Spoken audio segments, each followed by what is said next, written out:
Je vous ai dit que les preuves abondent qui confirment que les Africains, les Bantous sont les véritables Juifs.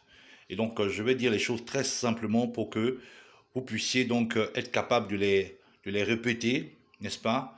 De les assimiler d'abord et ensuite de les répéter devant quiconque remet en question cette vérité. Quand le Seigneur parle à Moïse, il lui dit, je te conduis, je fais sortir le peuple d'Israël d'Égypte pour le conduire dans un bon et vaste pays. Je fais sortir Israël d'Égypte.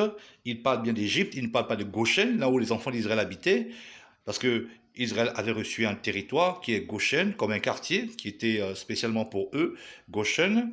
Mais il ne parle pas de Goshen. C'est ce que les gens pourront vous dire, comme non, il parle de Goshen, Goshen qui était petit.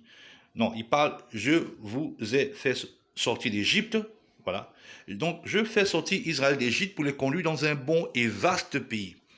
Sous-entendu que le pays où je vous emmène est plus grand que le pays d'Égypte. Or, l'actuel Israël, qui est aujourd'hui déclaré officiellement comme étant la terre promise, la terre que le Seigneur avait promis, n'est-ce pas? L'actuel Israël est au moins 10 fois plus petit que l'ancienne Égypte. Au moins 10 fois plus petit que l'ancienne Égypte. Ça devrait nous faire réfléchir. Quelqu'un vous dit, bah, écoute, je te fais sortir de ce studio dans lequel tu vis. Alors, je suis dans un studio, chambre, salon, douche, et quelqu'un me propose, un oncle fortuné me dit, bah, écoute, je te sors de ce studio pour te conduire dans un endroit qui est bon et vaste. Je sors de ce studio avec lui et il me montre une chambre, une chambre petite. Voilà, c'est ça. Et comment croire que le Seigneur ne sait pas ce que veut dire vaste par rapport à là où Israël se trouvait en Égypte? Il dit vers un pays bon et vaste, mais pourtant Israël actuel est beaucoup plus petit que, n'est-ce pas, l'Égypte. L'Égypte actuelle, hein, même que l'Égypte actuelle, parce que l'Égypte d'avant était plus grand que l'Égypte actuelle. Mais Israël actuel est même plus petit que l'Égypte, diminué, rétréci. Ça devrait vous faire réfléchir. Lorsque le pape Nicolas V, je crois, a l'idée de l'esclavage, ou alors quand il apporte sa caution morale à l'esclavage. Quand le pape Nicolas V apporte sa caution morale à l'esclavage, il justifie, n'est-ce pas, cela par les Écritures. Et il dit, mais les Noirs, les Nègres méritent cela parce que, eh bien, ils sont descendants de Cam. Alors, ne me dites pas que Nicolas V ne savait pas que ce n'est pas Cam qui a été maudit, mais c'est Canaan. Il savait très bien, c'est quand même un homme d'église, il avait une connaissance quand même de la Bible. Et dans la Bible, on n'a jamais maudit Cam, on a maudit Canaan.